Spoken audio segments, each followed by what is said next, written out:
Palami-lami ang mga deer ug kaon sa soybeans. Oh.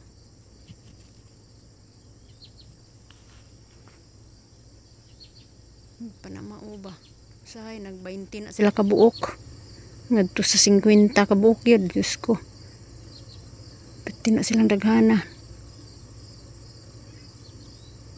Soybeans ug mais ang tapad.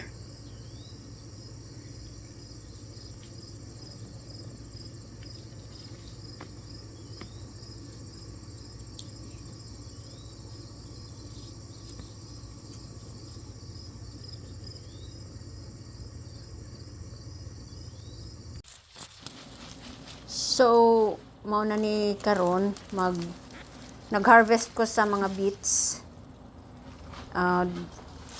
Ang makita ninyo nga ang style nako is mix planting.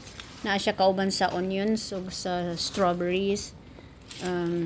Okay ra man na siya nga inana, mas nindot man na. Gamay ra akong beets karon kay naghan pa kay kog naka-canning, naka-jars nga mga preserved beets dito sa basement. So, mao nang gamay ra akong itanom karon. Pang freezer na lang ni, di na lang sa tingali ko mag-can o beets. Pinakalami ra bagini siya. Dili pud kayo man gud lalim, kapoy man gud kayo ning mag-canning, dili lalim niya.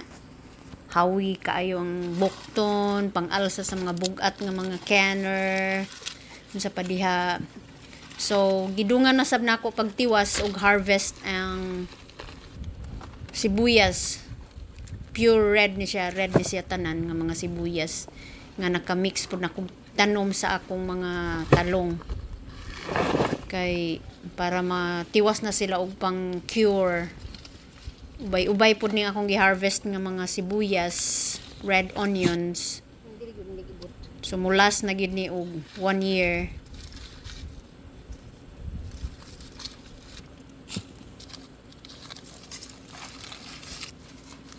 Ting daghana gid kay ni akong onions kay katong una na akong harvest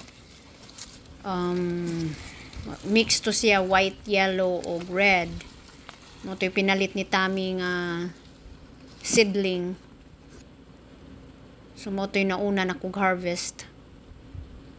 So makita ninyo akong talong, nag-harvest sad kog talong ana. Wala na ako gipakita sa video.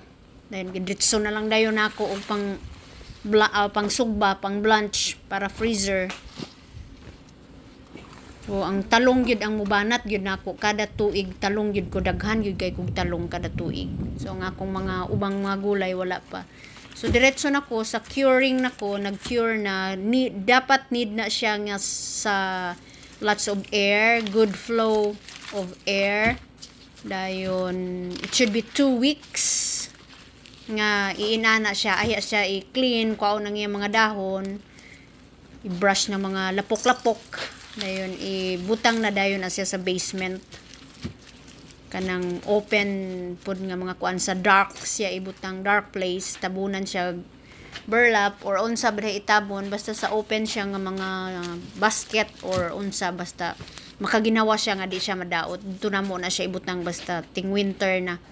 Mo na lang nay kuot-kuoton anytime nga need me og sibuyas for the whole cold season. So thank you guys for watching. Bye. Happy na kayo ang gardener.